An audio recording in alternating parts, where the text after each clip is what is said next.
siang Adam kha om har nem tu le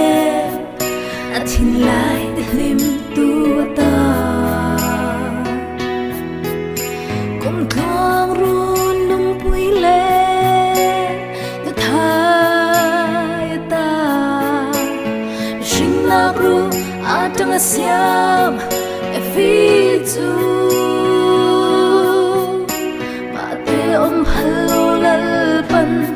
buat say sata lei vai vu de sia Adam kha om har nem tu le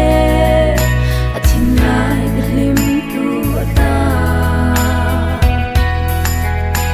om thang run num pui le de khai ta shin na kru atang siam e vi chu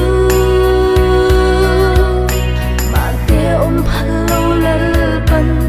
buat sai sakta kan ne na hian alu then ta lei man som na yen ne na thiang hlim nom om tak mai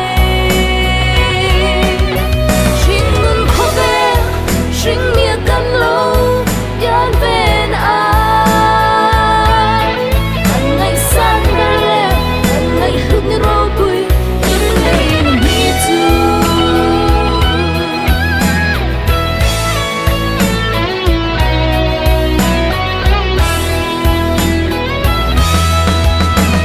mangai na